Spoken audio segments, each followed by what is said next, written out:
sector as a whole. But Anand, I'm curious to get in your take this time around as to how you've read into the auto sales numbers gone by, because the trend in car sales has weakened since July. There have been regulatory changes, unfavorable macroeconomic factors, and analysts are saying that there will be, inventory levels at dealerships that is likely to normalize next month onwards. We could see a rise in the overall consumer sentiment following the launch as well of the BS6 emission norms.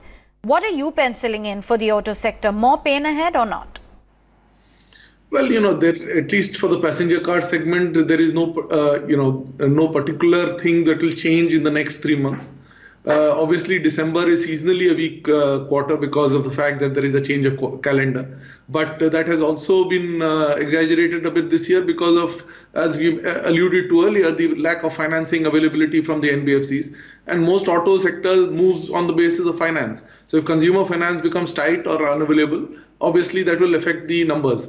To the extent that this gets normalized going forward, obviously you should expect to see the numbers going up again. But that is on a quarter-on-quarter basis. If you look at it on a YOY basis, I would find it difficult to believe that we are certainly going to go into a new growth trajectory anytime soon. There is nothing which seems to suggest that. And as you mentioned, the inventory levels are certainly higher than what they should have been so far. The probable only one sector that you could have argued should have done well is the tractors, and even they haven't done well at all. Because of the assumption that farm incomes would have been propped up, or the government will try and attempt to put more money in the hands of farmers. That should have kind of propped up tractors, but that is also not going to happen. And if you look at the base in the first quarter of this calendar, the next year's numbers also not going to be very aggressive. So no, I think this sector is not going to be something that will attract attention, at least for till the next results are out. Anand, there was a report today which came out from Deutsche Bank on L&T, and they say that the order announcements are lagging guidance, and that L&T could cut their the guidance could be cut by 0 to 2%. What exactly is your assessment of the kind of results that L&T has delivered, the kind of outlook that you have in the coming year for capital goods? Do you believe that this will be a big scare for the markets if we see the guidance which so far has been maintained now being lowered? Well, if they were to actually go out and make a substantial difference in the guidance, certainly it will take away some of the, the excitement that is building up in the capex, that the capex cycle has revived. Frankly, I think the capex cycle revival is still some way away. I still don't see too many sectors which are operating at or near, 75 to 80% capacity utilization, which is the level at which new investments will probably start. Aside from perhaps one or two, but largely I think the industry still requires a little more time before that were to happen. And I think therefore it's next 18 months to 24-month play rather than the next 6 months to 12 months play. That said, if you have to take a single position in the sector, I can't think of a better stock to buy than Larsen, for the simple reason that asset allocation within themselves in terms of the balance sheet is becoming far better. They have been selling off stuff which is not generating high ROE. They've been getting out of orders which are not generating revenues, not generating profitability for them.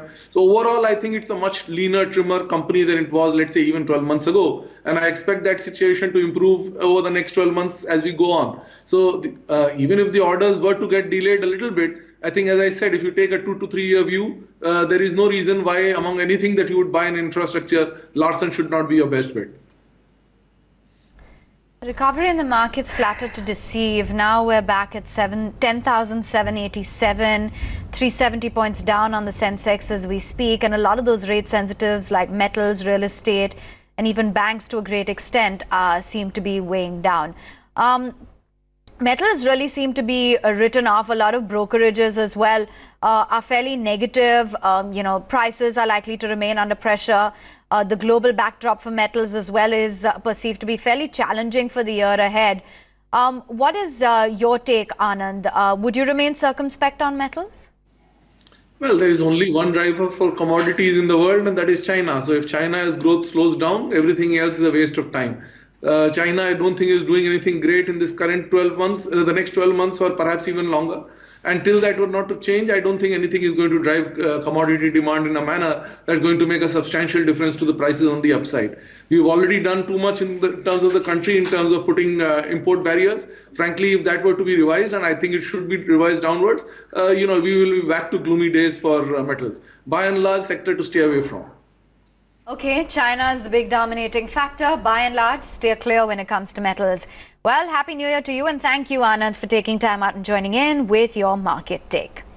Thank you for having me. All right, let's move.